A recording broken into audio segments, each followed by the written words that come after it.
Welcome to the Entrepreneurship in Residence program at the Boston Public Library.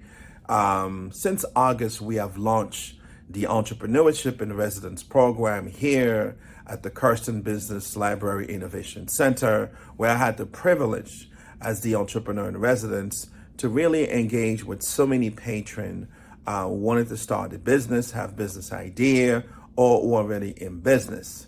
But tonight, we're going to spotlight 8 incredible entrepreneurs in the business project.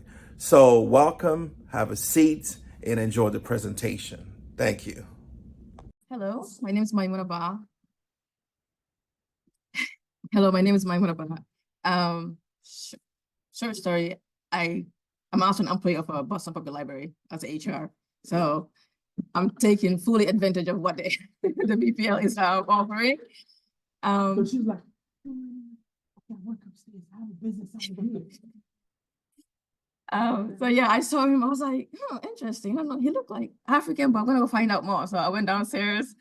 So I came down and just meeting Leonard. And the next day, he sent me a link. And now I'm also participating at the Boston Public Market entrepreneurship. So I'm also there because of this program. So I'd like to thank Leonard for that. So again, my name is Maimuna.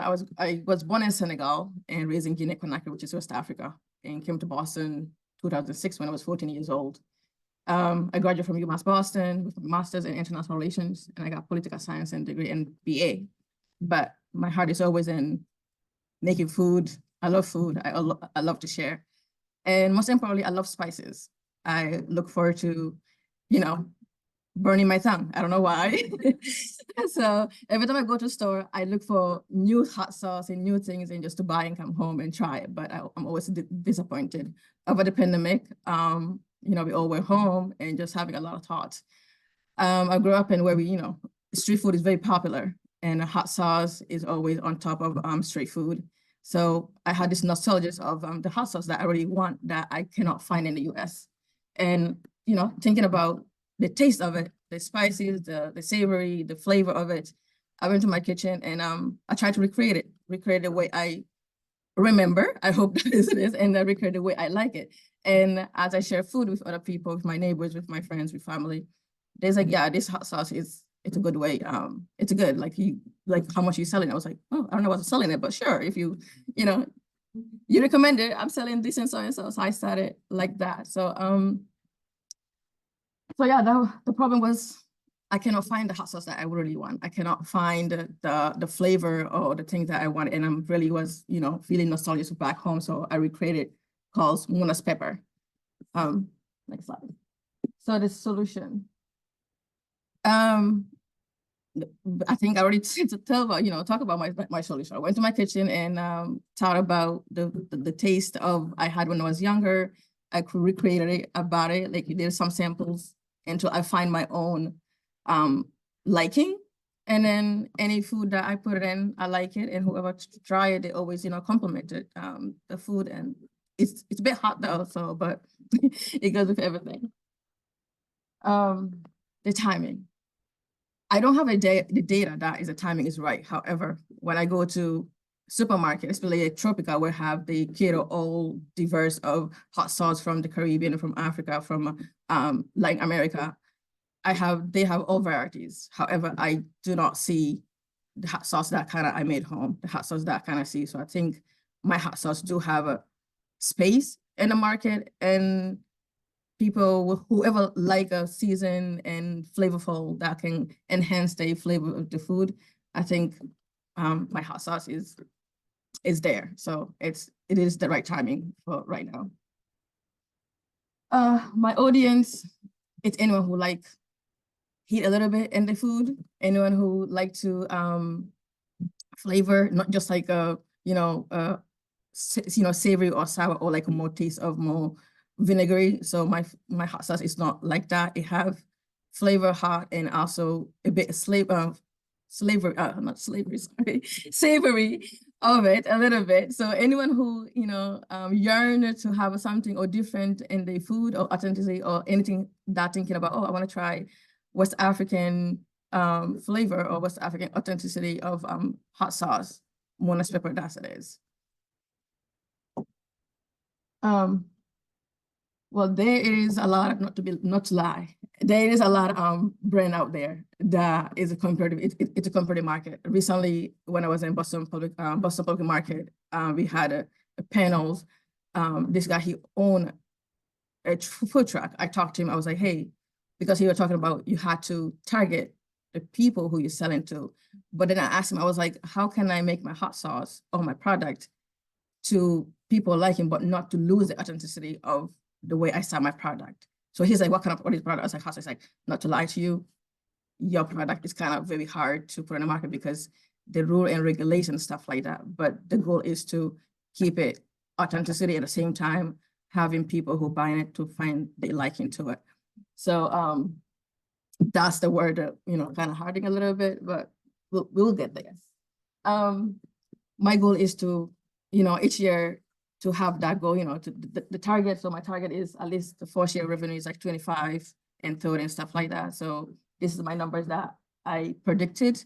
If everything take off as I planned and as I wanted and everything succeeded.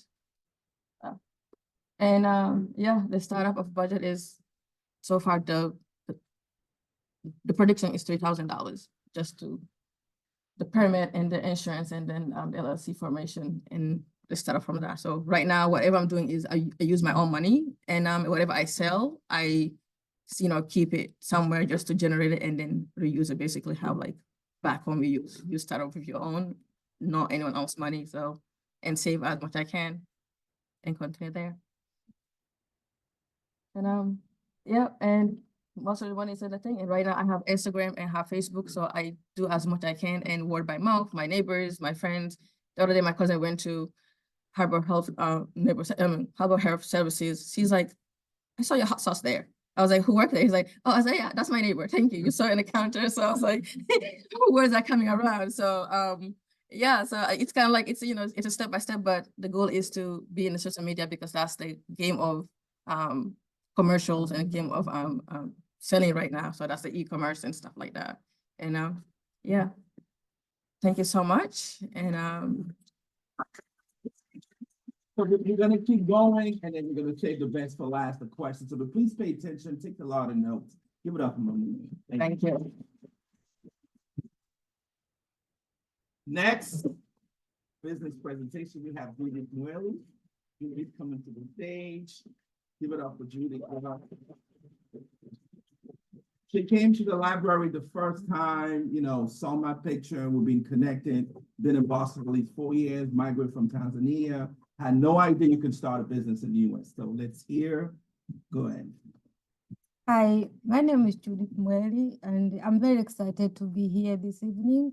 For me, it's being here as beginner, as an entrepreneur, is my passion, is my long childhood dream. Actually, I should thank Craig because I usually come here in the library. I'm currently a student studying at UMass Boston. I major in international relations. So I used to come here to ask help for my school project, and Craig has been so helpful. So the other day I came here, I saw Mr.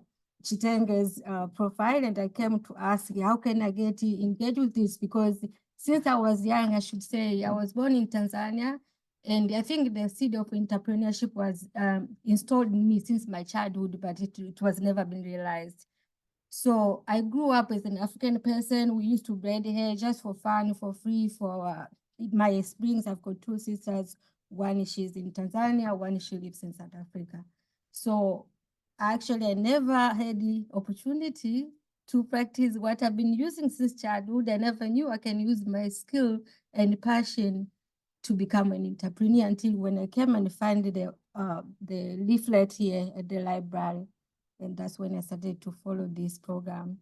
So back then, when I was in high school in Tanzania, actually, I had an opportunity. Actually, our teacher was encouraging us to pursue business, but we never had the resources. And we had a program called Junior Achievement Program because I went to the private school. And so I enrolled in that program while I was still in high school. And we made about 1 year student business. We used to make nail polish, but it never took off because we didn't have actually funds, resources. It was like for my school classmate, we wanted to do business, and then that was forgotten dream until when I came here in America. As recent as I say, when I saw last summer, it was on August when I saw that leaflet that I said, God is like, this is my calling. I should actually really follow up. So I'm grateful to be here. I'm so really excited. I don't know how much I can express myself, but I'm so grateful. Yeah. So my actual business is Judy Afro Braiding Afro Hair Salon. That is my future business. So I feel like I'm right now, I'm a Judy Afro Hair Braider. As I say, since childhood, I've been practicing braiding hair. I'm very, very good at it. I'm talented when it comes to hair, even, you know, relaxing, but most like natural hair, even twists like my colleague here. So my solution came actually, as I say, I've been doing this hair, but I never knew like I can be able to help people here in my community. So when I saw it, I saw that, and I started to do my own research. I started to visit salon, and I saw the needs that there are people who really want quality hair, but they don't have any actually access to it. And so for me, that I saw like this is an opportunity. I can use my childhood dream to expand it to help people who need that type of service, of which I believe like I'm the right person to offer that service. So my target or market is between the age of 18 to 30, but even anybody who is still young at heart is actually targeted in my business, because I know like there are even guys who are really interested with braids I've been doing, so I can do that as well. And why me?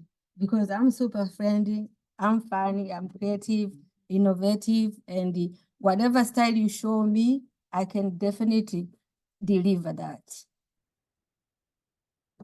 And so why create this business now? As I say, I saw an opportunity and I saw the need that people need quality hair, and especially for those who want cool style and new trends. So yeah, and many people actually, African, even other people of diaspora, they're actually embracing natural hair. And I think that is one of the big opportunities. I think we can all succeed in coming like to beauty. My customer will be so satisfied. So my startup budget is 20,000 because I have like a business marketing plan, as you can see, 1,000, and I have equipment tools that I'll need for my salon. I'll need insurance and the other expenses such as the website for social media to advertise it, and the inventory to stock such as like, because I'm planning to also to add some like African accessories. So I need some inventory stock to add up it. So that's when I add up, I come up to the amount of 20,000. So currently, as I've already said, I mean, actually did research, I visited local salon, and I know like in those salon, we made some friends connection. So some of the people are offering me to actually to rent a chair, of which like I'm working right now, because like, as I say, I need to start from somewhere. So that is my current actually move I've taken so far. So my competitors, as I say, local braiders, but I'm so confident because what I offer is really unique quality and very trendy. And as I say, I've also networking with my people in Tanzania. So they always actually send me picture and tell me what is trending nowadays, because they're all actually in social media. So yeah, I offer quality. So when it comes to competitive advantage, I'm very confident because like for me, bread is my passion. And whatever I'm doing, I believe like when you do something out of love, it's like you want your customer to feel that how you feel love, and they feel love to be treated, and also with high quality products. As I say, I'm good when it comes to like accessories, African accessories, as you can say. I have actually some, I mean, because I was coming from school, so I couldn't bring it to show you guys. Thank you. Thank you. The one thing I have to mention, we made so much progress that I had to leverage resources with the city of Boston. I contacted the small business person over there, great connect there. It was able to find her some saloons. She visited some stuff. Now she'll be able to rent some chairs. So she came a long way from a person that didn't thought that I could have a business plan in the step that we make. So yeah, give it up one more time. Yeah. We'll continue the show. Next, we have Nicholas Allen.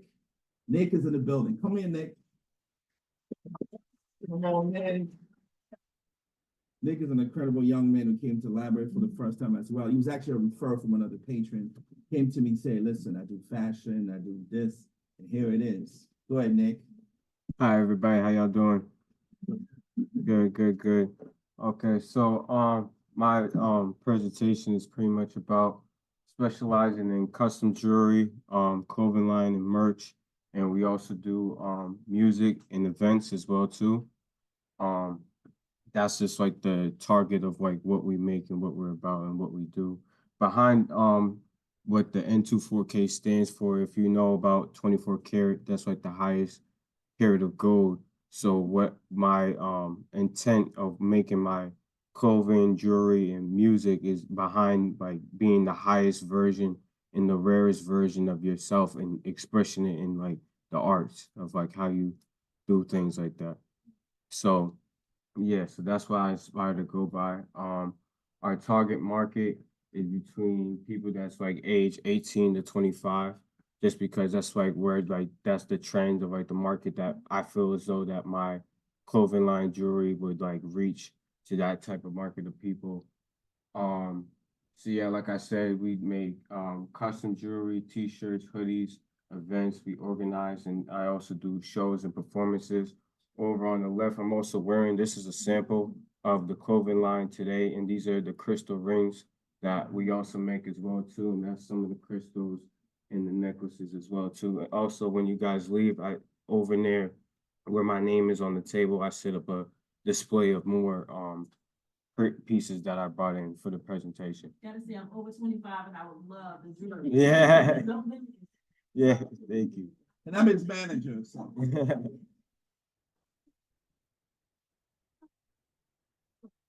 Thank you. So yeah, these are like different shapes. Like, so I take crystal sea glass and dichromatic glass. I graduated from Boston Arts Academy, so I went there for the study of music and film. And when I was there, I learned a lot, and I wanted to take those talents and express it in like different ways in like in my career. So I take one of the things I learned was I took like crystal sea glass and dichromatic glass. There's a thing called a kiln. It's like a mini oven, and I basically smash those pieces and heat them up in the kiln. And when they melt down, they come out to be like different types of like shapes and stuff like that as well too. Yeah. So our marketing strategy is definitely social media, ads, and events. I feel like that's just gonna be like where a lot of that is gonna kick off at, and that's what we're gonna try to target to get it out there.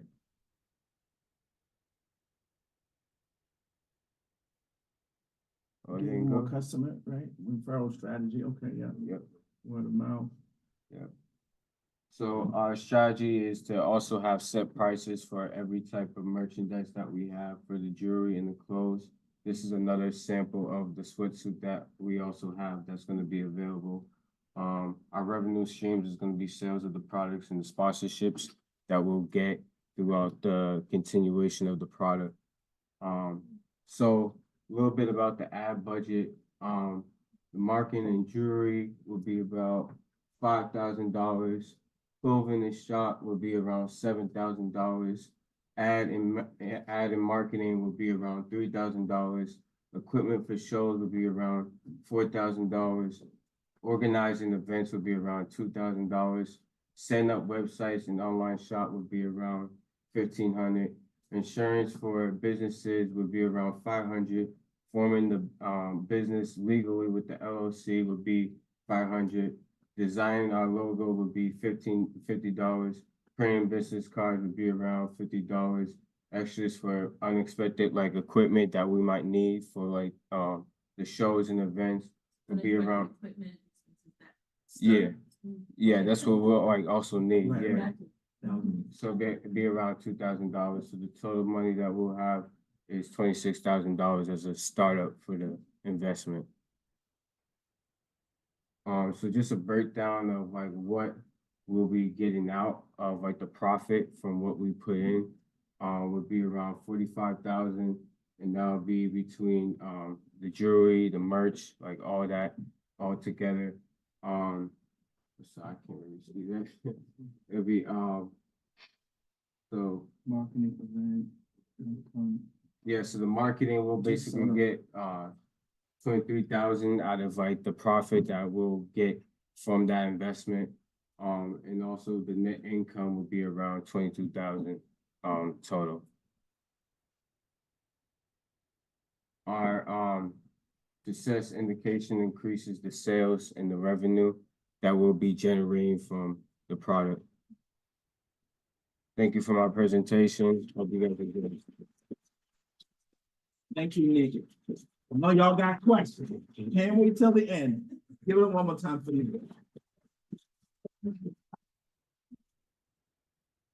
Next, give it up for Taylor to me coming to the stage.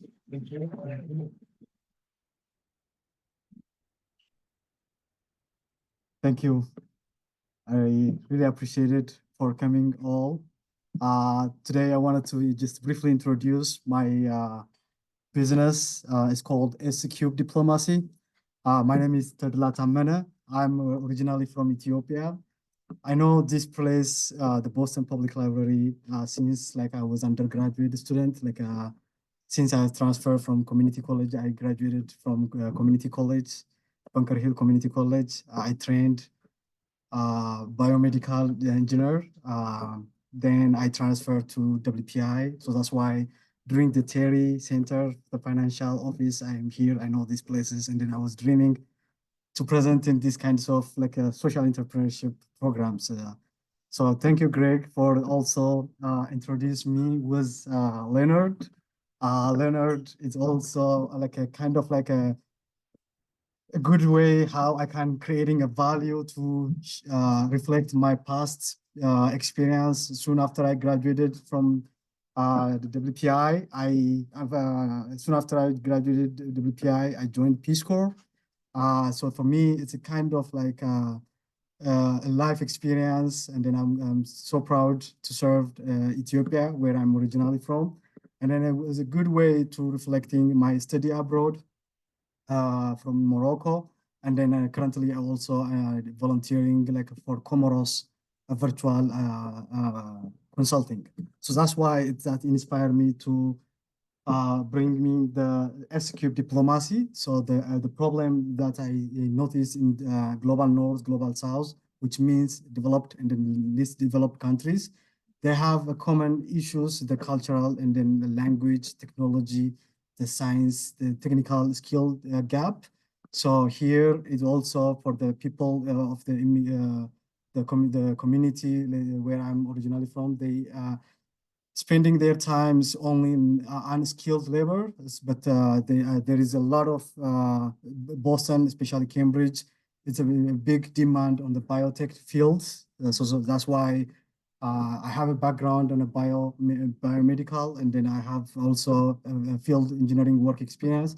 So that's why I'm kind of like, it's a good way to match, to fill the gap, the global North, global South needs while I'm living in the US. So my plan is a creative solution as education sustainable development. The name itself is the solution, because S-Cube diplomacy is sustainability through social and the science diplomacy. So that's why I'm kind of like creating a value for local needs. And then also my goal is to projecting the community college student to 4 years colleges. So that's why Bunker Hill Community College is one of the I am affiliated. So that's why I wanted to creating like advising for the community college student and then grow to the Worcester area, because I'm currently preparing to the social entrepreneurship program for graduate programs. So I don't want it to go just directly for theoretical learning process, but also like doing something. So that's why I wanted to like creating a local diplomacy here between the city of Cambridge, sister cities, Cambridge, Boston, and Worcester. So that's the kind of like me meeting the right audiences, focusing on the Ethiopian languages. And then I'm glad through my Peace Corps services, I learned my third language, Tigrinya. So I know I can be representing the Eritrean communities. So I can like, I trained by Peace Corps and then evaluated by the US Embassy in Ethiopia. So I have advanced skill level for my new language, for the Tigrinya language. The US Embassy Peace Corps certified me that for my new language skill.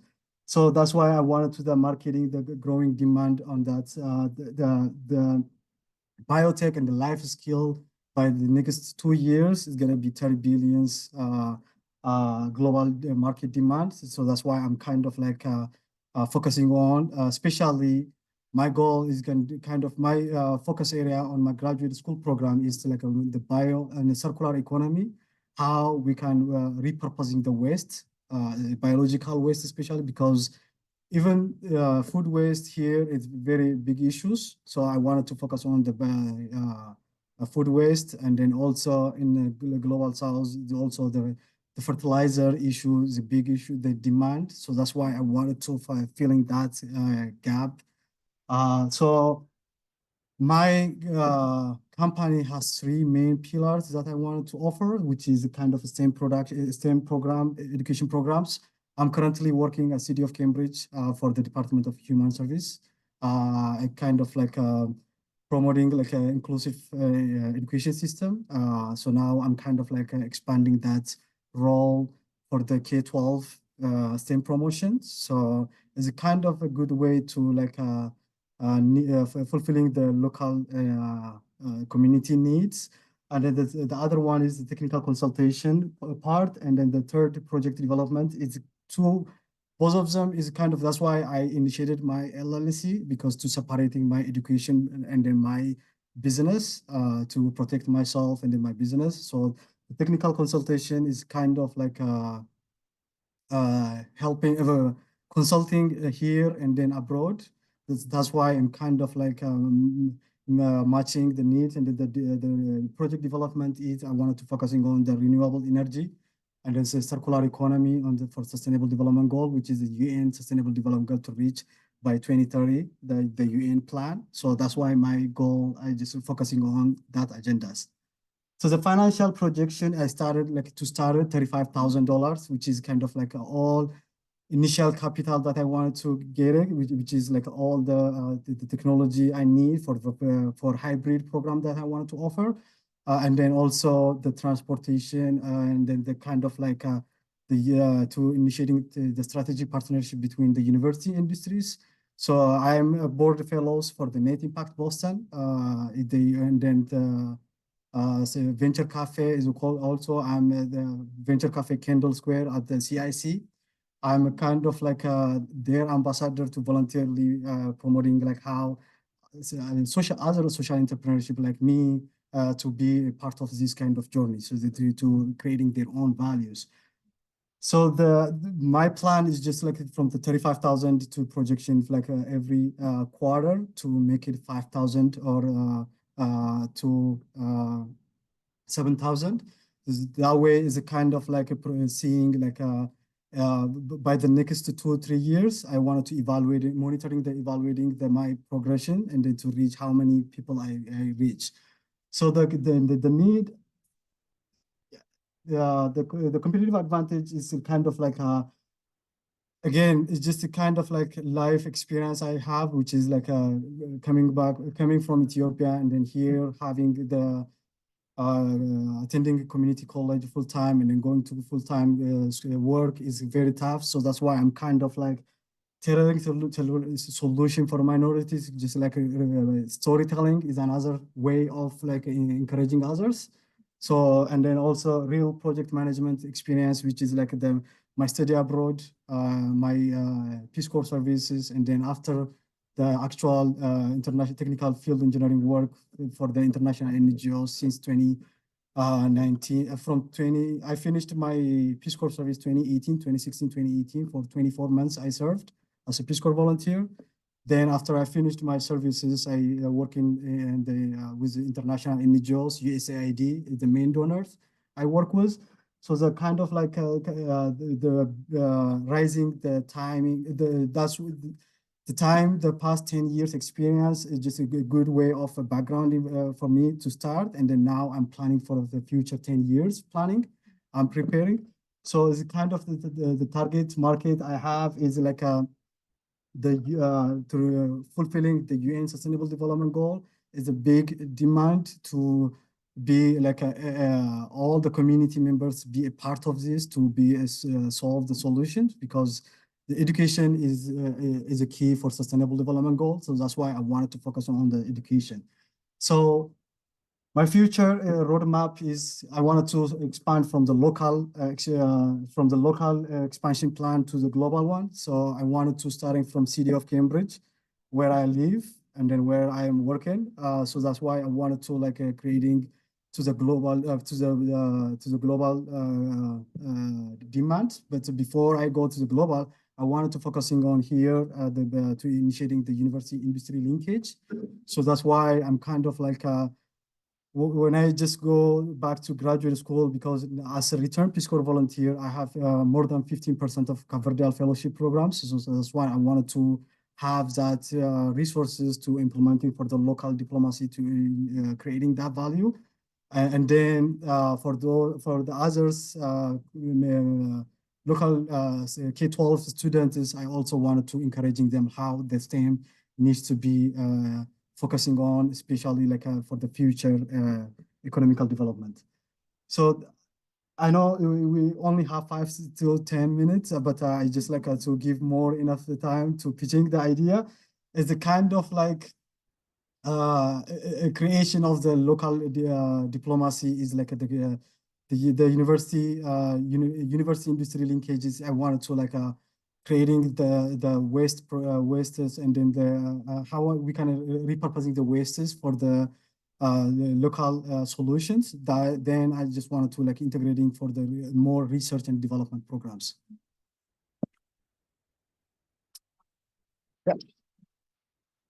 Thank you, thank you, thank you, thank you. Let's keep it going, folks. Let's keep it going. We have Ronise coming to the stage.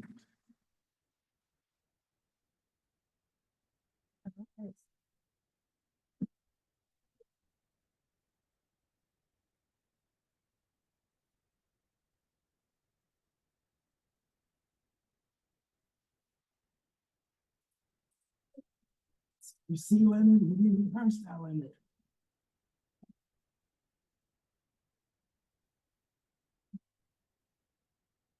So hi, my name is Ronise Kimbrough.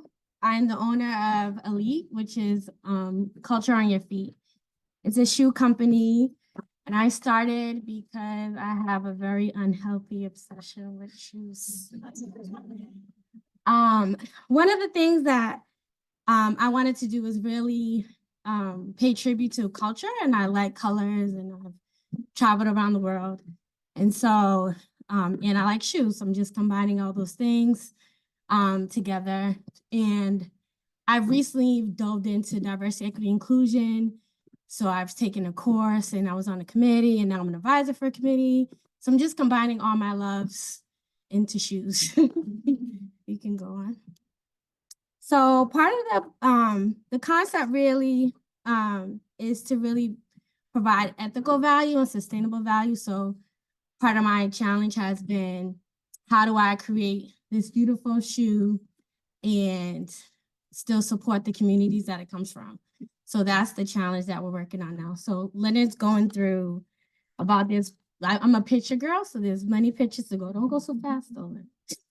But I wanted to provide shoes for the whole family. So right now we're starting with just women and men.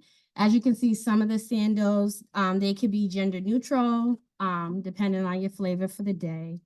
But I chose right now African patterns and colors because they're more with nature, and I'm just really kind of a plain Jane type of person. I know it doesn't might look like it, but I really like things that are simple with a little pop. So that's what these shoes represent. at some point, my goal will be to create my own fabrics and patterns and style to share with people. Okay. Yay. And then I'm naming all my shoes like for my friends, so they're like really excited. So, so the other side of business, one of the benefits of this program was to help center me, because I do a lot of like creative things, right? And so when I just said, okay, let's focus on the shoes, but what's the other side of shoes? You can go to the next. So I said, well, something to complement shoes is probably accessories, and I like jewelry. So you'll see a couple of pieces here that I thought would are classy and people might like. And so far I've gotten great feedback. So they're not anything that I made, but I have made earrings and jewelry before. So I just thought, like, since I'm focusing on shoes, let me focus on that, and then I'll think about that later. I also wanted to make sure that I could have pieces for men and women. So you'll see, you can go to the next one. So there's like, these are actually like some kids were in a photography class that I took over for a day, and they did all my product shots. There was an at-risk youth program. So they were models and they were photographers to help kind of create this presentation. So I wanted to give, you know, men an opportunity to look like, you know, classy. And so that was my attempt to that. You can go to the next slide. So really the future of the organization itself is like skincare. So I forgot that I had a friend whose aunt makes body wash products in Ghana. And so, yeah, I forgot, right? I was like, how did I forget? Because I got so focused on shoes. So one of the things I'm working on is, as I'm trying to figure out my route and production costs, maybe I might do the skincare, and because that's already established, and I'm just helping promote that to get sales and generate to what I need. So that's pretty much the future. So the investment opportunities that we have, I do need a lot of money. Fortunately and fortunately. The good thing is, like, all my friends love the shoes, so I know that they're selling, so I'm not really investing. I don't really need a big marketing budget, because word of mouth is already happening, and I'm getting in trouble for not selling, but I'm trying to get organized. But as you can see, operations really includes like daily operations, heavy on the shipping and whatever fees that I don't know are coming, because right now I'm looking at shipping by air and by boat. So these are some options that are happening. The inventory will include like materials, and then I have like my legal costs, which will include insurance. We have tech and equipment and marketing, of course. So all in all, you know, I just really love shoes. I know that the business is going to be very profitable, and I do want to keep it between a $35 to $50 price point. I don't believe in overcharging or surging up the market. And at some point, I will make luxury wedding heels, but we're not there yet. Yeah, I know it's going to be extreme. But thank you very much. This is my contact information. Thank you, thank you. Next, let's keep it going. We having a good time, folks? Let's do it. Next, coming to the stage. Come on, man.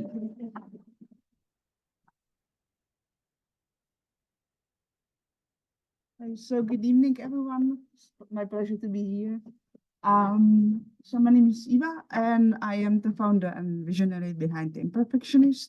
I originally come from the Czech Republic, and I moved to Boston about a few days actually, 2 years ago. So I've been going to the library, you know, for the past couple of months, mostly with my baby. So I end up in the children's library, and when her nap time is present, I move here and I work on my business and so on. So when the nap time is over, you know, the time stops and I have to move back. Yeah, next slide, please. So when I was 2 years old, my parents realized that I didn't respond to sounds. And so I have 99% hearing loss in both ears. And so despite this life challenges, I've been fortunate to achieve significant milestones in life, such as earning an Ivy League diploma, winning a beauty pageant when I was 19, and even working for President Clinton. So my personal and professional endeavors were recognized by prominent media such as Forbes, Cosmopolitan, or CNN. So driven by my life challenges, I am determined to impact people's lives by flipping the narrative. So my brand, The Imperfectionist, is makeup line that aims to transform the beauty and lifestyle industry.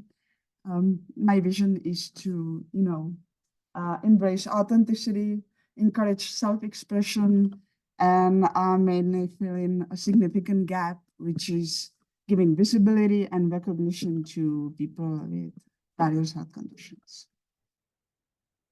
So let me briefly talk about problems that we face. The first one, many people with both visible and invisible disabilities, they feel underrepresented and overlooked in the beauty industry.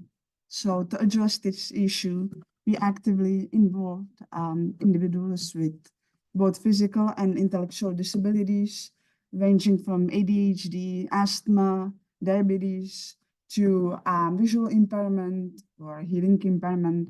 So we promote them as ambassadors, icons, and superstars.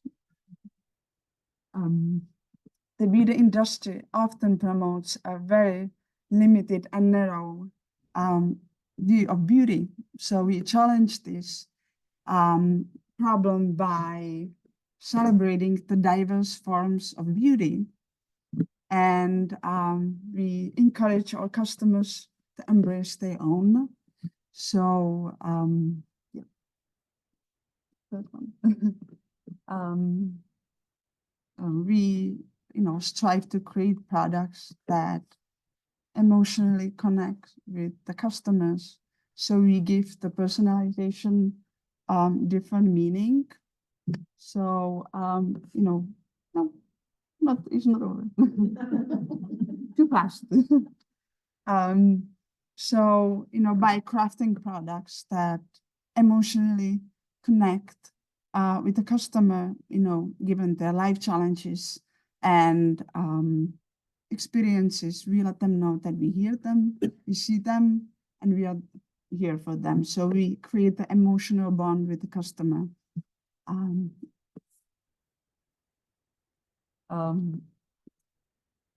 Our brand is deeply committed to trust and transparency.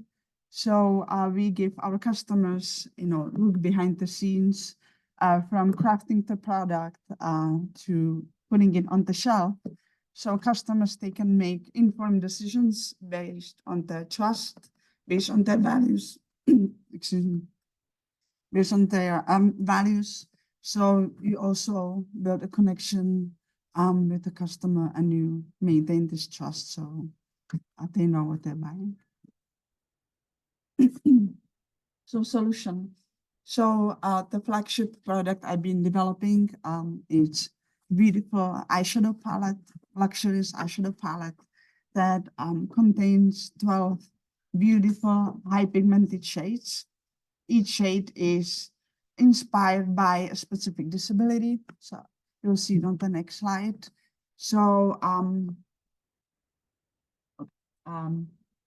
each name of the eyeshadow or the other products I've been working on, like lipsticks, blushes, mascaras, they're also named to represent the disability itself.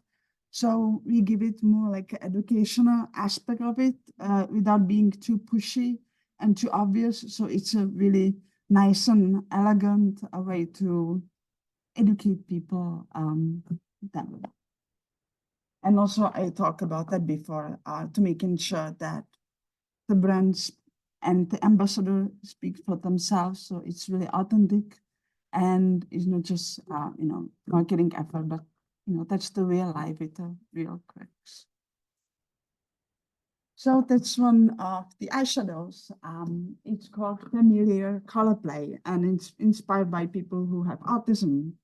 So as you know, people who have autism, they need a familiar environment to thrive. That's why I name it familiar and color play, because it's related to makeup and it's related to playing with makeup as an art. So go back. It's beautiful. Keep it that way. So you see these tiny sparkles that represents the courage. So it's really a piece of art. So each disability has its own eyeshadow and the related name. So that's a question for you. I have also other eyeshadow in the eyeshadow palette that's called sugar-free matte. So you can guess what disability this eyeshadow represents. Diabetes. So it's gonna be like a beautiful grayish color. And also, it speaks for itself, sugar-free. That means that people with diabetes, they have to monitor sugar levels and so on. So our target customers are both men and women, 22 to 45 years old, who are active on social media. So it's very easy to, to distribute the ideas to them and, to share like social media images. As I mentioned before, the Imperfectionist is a luxurious makeup line. And it's designed for people who seek authenticity and deserved expression. The reason why I decided to target luxurious market is because I believe that people who buy luxurious products, one of the main motivations is to make investment. So it's not just you're buying a piece of art, but you're investing in yourself. And as well as by selling the luxurious products and getting the inspiration from those people who have the health conditions, I elevate them. I elevate their life experiences. So basically, I say, if it weren't you, there will be no imperfectionist. So these people feel really valued and part of the movement. Competitors. Beauty market is really, really crowded place. And there are so many competitors out there. I picked Pat McGrath Labs, which is semi-luxurious brand that is being sold in Sephora, as well as Rare Beauty, which is a beauty brand that is owned by Selena Gomez. My product is mainly in the luxury segment, more like Prada, Dior, Gucci, but I didn't mention those because these brands are not primarily makeup brands, but they are, fashion brands, maisons. So it's the way how they diversify their portfolio, but it's mostly these luxuries. Future traction. So currently, our prototypes are developed in Japan by a renowned Japanese manufacturer. Our financial model is easy to scale. We will have diversified revenue streams coming from direct sales from our website. Also, we plan to sell our products in brick and mortar stores, luxury boutiques like Saks Fifth Avenue, you name it. And marketing efforts, we definitely want to utilize social media, collaborate with influencers, and having collaborations with distinctive brands. So it's a way how they can support the awareness and the inclusion, and also go back. And I've been collaborating with the international agency that represents people with different disabilities, people on wheelchair. These models, they have 100,000 followers on Instagram. They have huge following. So I want to utilize this network and, be bold and loud. And also one of my visions for the brand is to have a philanthropy initiative. So basically having a foundation where portion of the profits will go to that foundation so I can support the cause without being too loud. And so it's a gentle way to give back and help those in need. For financing short-term goals, of course, I'll need budget for marketing, advertising, social media, legal fees, they're very expensive, and also operational expenses, like a team and so on. So the long-term goals are approximately $200,000. It's better to ask for more and then need less than the vice versa. And of course, I'm also seeking not just financial support, but also, mentorship, because I don't know what I don't know. So it's always appreciated if I get some advice and insights. So thank you so much. There's a QR code. The QR code you can scan. So it's a website landing page. You can scan it, put your email, and I'll keep you posted. That's okay. Wonderful, thank you. Thank you. Now coming to the stage, a dynamic duo. I call them dynamic duo, Sean and Malik. Coming to the stage, gentlemen. I didn't bring the red carpet. Next time I have a red carpet. Give it up. Thank you.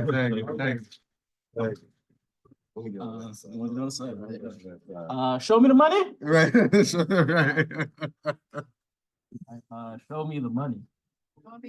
All right. You know what I'm saying? My name is Sean, this is Malik, and this is our business, Past Janitors. Right. Start So, introducing ourselves, yeah. so you jumped on me. Right. So I'm Malik. The business that we introduced today is Past Janitors that we have. As you can see, we're the current manager business partners. So now what we have is with our task, our topic of discussions today is what we have is what our challenge is going to be, our employment solutions, our business solutions, our startup costs that we have at the moment, what we've assisted with, and what our goals are in the 2 to 5 year range. All right, so where we're starting as a challenge now. The challenge was brought to me by multiple people. A was a company to run. B was how do we, if we can find a way to manage returning citizens, not more so manage, but employ returning citizens coming back from penitentiary times. Also, how do we employ veteran services that we have throughout our neighborhoods? And next piece, you jumped up. It's automatic. I had the timer on. I know I had the timer on. Right. My bad. I had the timer on. It wasn't him. It was me. I put a timer. I put a timer. I'm sorry. Right. I know, right? You gonna fly back. Where we at? What? All right, yeah. So this is where we're at. Right. So like I said, first challenge was returning citizens. Next challenge is employing veterans. Our third challenge is how do we get into the market of our commercial buildings and renovations that's going on in the city. We know there's a lot of buildings taking place. And how do we do it environmentally in the best way that we can? All right, now we go. Right. So first off was our employment solutions for returning citizens was brought to me by a business mentor, Leonard. But I don't want to speak too much on that because I don't know where we are in that process. It's still discussing it, but we're talking about a reentry program, taking guys straight out of the facilities and employing them, as being that employment is a big reason to why recidivism happens. And that's just the case of people ending back up in jail. And as you can see, we have, it jumped again on me, another one. Right, I know, I'm sorry, I had the timer on it. I had the timer on it. So yeah, so we just had a couple stats here on talking about that relates to that, to people going back in. And then also we're talking about veterans. We have 3% returning veteran unemployment rate, which we know isn't okay. So I am affiliated. We are also affiliated with some veteran affairs coordinators that we want to work with also in getting employment out to veterans as we can, starting there. If we want to use veterans as part of a mentorship to our returning citizens, they already have to develop leadership skills, and hopefully we're hoping that by putting them in close proximity, some of that could rub off, and help change some lives going forward in the future. All right, now we go. All right. So one of our business solutions is, like I said, we want to break into the market for the developing commercial, residential housings that we have building. We currently have 40,000 plus multifamilies that exist, and we have 10,000 plus multifamilies being permitted to be built at this time. So we just want to get a part of that business going. And we want to do this by exploring green solutions, since Boston wants to be zero waste by 2030. And so here's our solutions.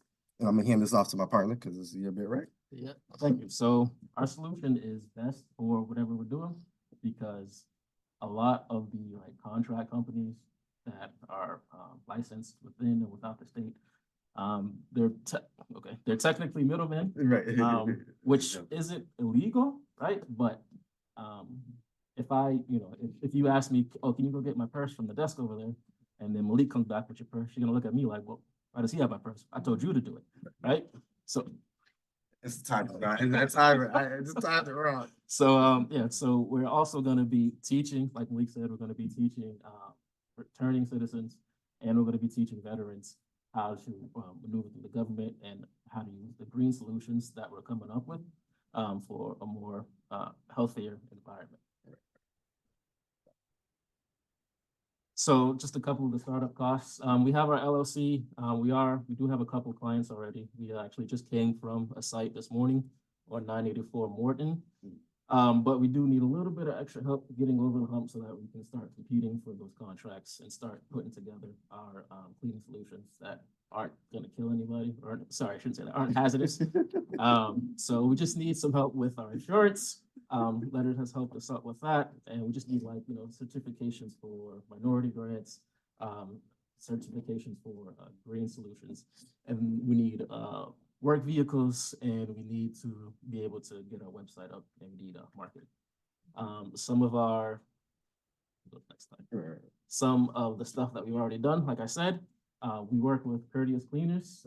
It's a company that has been in Boston for 12 plus years, but the owner of Courteous Cleaners has been in the cleaning business for over 20 years. When you work with the government, they want to see a track record of stuff you've done.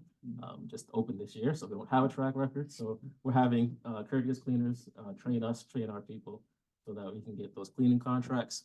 And then we also work volunteer down at the VFW in Mattapan by Simcoe's, so that we can bolster some of those veteran relationships as well.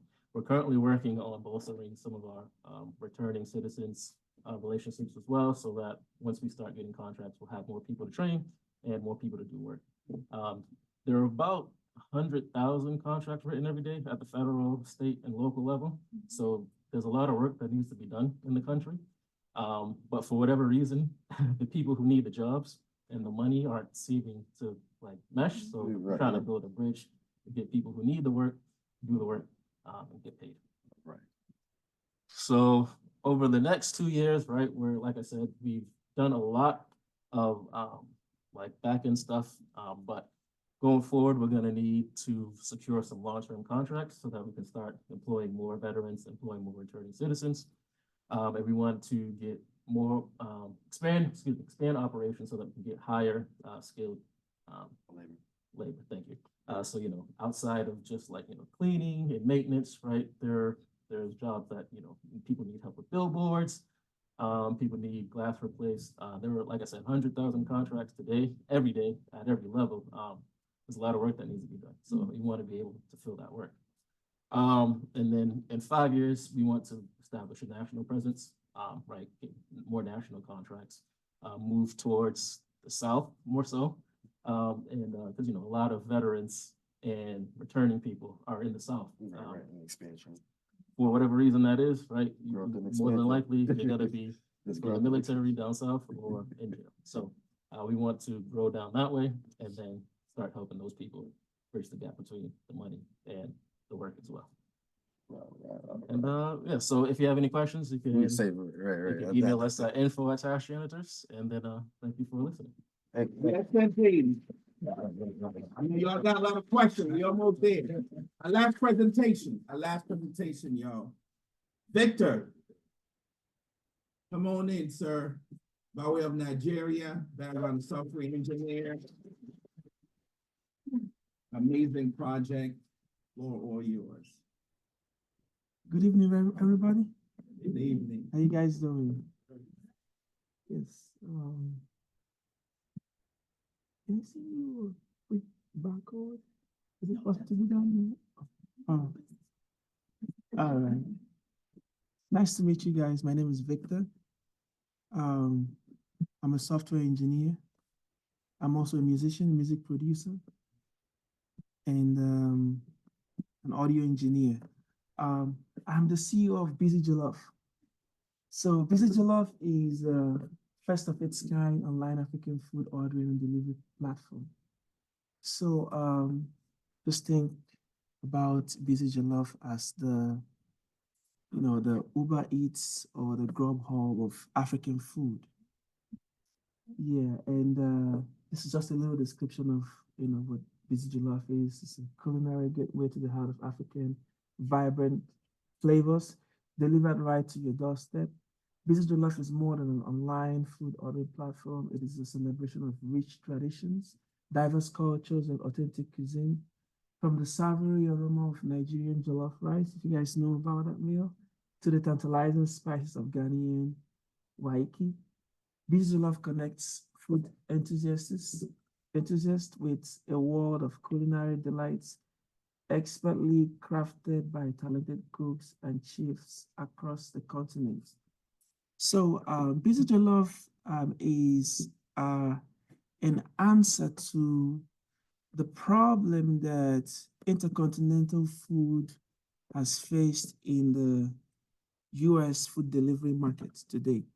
If you guys are observant enough, you discover that if you go into any of these major food delivery platforms, you necessarily do not see a category for African food. All you see is a generalized category of all the meals in the world: pizza, sandwich, whatnot, and whatnot. Me being a Nigerian, growing up in Nigeria, coming here at a time in my life, growing up here too, I've been used to a certain kind of meal. And most Africans are too, as well. And not just Africans, people that didn't grow up here, like, South Americans or people in the Caribbean. We have our own specialized kind of meals. But you find out that it is always a problem getting to those kind of meals in any of these major platforms. You have to literally dig into the search results and find a restaurant, if you can. In my own situation, I don't, because it's not in my area. You will have to dig into these restaurants and dig into their menu to actually be able to find the kind of meal that you like. And I think this was built out of the underrepresented, out of these kind of meals being underrepresented in these platforms. So that's why Busy Jollof was built. So, I think I already explained that. So, but how are we doing this? We're doing this by building a state-of-the-art mobile application for users and a desktop application for restaurants. And the core part of the business is going to be focusing on categories of African meals. For example, where I come from, Nigeria, I come from the eastern part of Nigeria, we have different types of meals that you can't necessarily generalize under one category. So we have these meals. So Busy Jollof kind of focuses on those categories. So it's going to be more of a search by meal type of application, where you can just type in your favorite food and the restaurants that are making it around you pulls up. So this is the problem that we are solving. And also, you find out that these big food delivery companies are all focused on bigger restaurants. So if I decided to open my own small restaurant today making this type of meals, I wouldn't make money, with subscribing to any of these platforms, and they don't care. They don't care. And I wouldn't have any option as well, because it's either you go through them or you don't. There's little much you can do selling your food by yourself. So Busy Jollof is also catered towards the independent small restaurants that are looking to connect within their locality. So it caters to them. It's way more cheaper than what they are being charged, by the big companies. And also, we help you personalize your meals. So also Busy Jollof is, we are introducing a new style of ordering meals. I don't really want to go into that now because as exclusive, we're going to be the first, company to do that. So part of the system is that it allows you to order food like 3 weeks ahead. And not just that, you can customize the food however way you want. And there are so many other things that you can do, but it's not just ordering a regular meal. So that's also what we are introducing.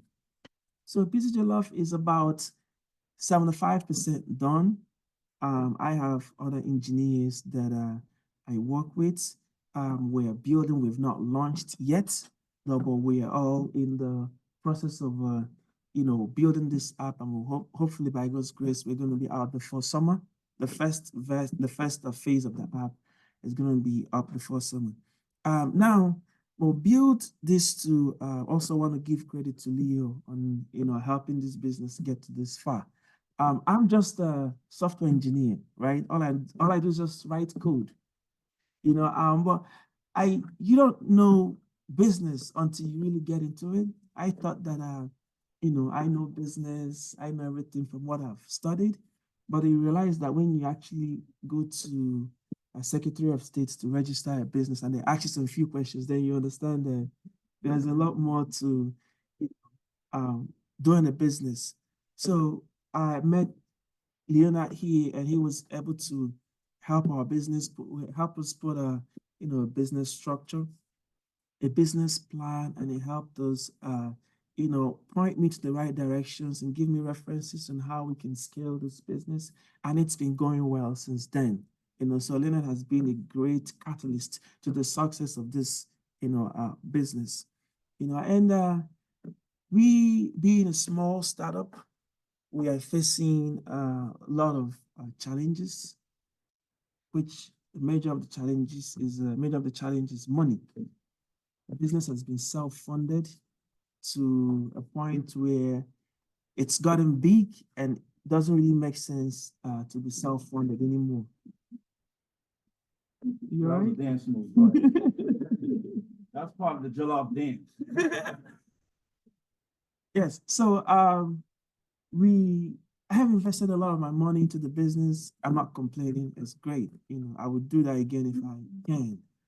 But we've gotten to a point where we will need external investors because the requirements for the business has gotten bigger. We need to hire more developers.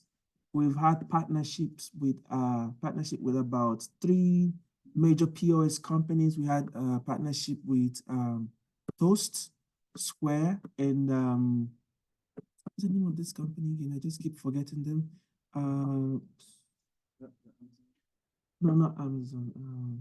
There's a POS company. So POS is like POS terminal is the thing that you swipe your card at. Point of sale, yeah. So we're also working on securing a deal with there's a lot of them. So that way, once we launch, the app is going to be in their marketplace. So they don't need to have an external tablet to put on the wall, just like every other company, because it's 2024, you know what I mean? So everything's got to be digital. And we're also trying to make the app efficient on the phone so that if you have a restaurant, or even if you don't have a restaurant, you cook from a ghost kitchen or from your house, you can be able to do everything from your, phone. Yeah, so that's it about the company, and we are moving, and we hopefully by God's grace, we're going to launch, Thank you guys. That's just about it.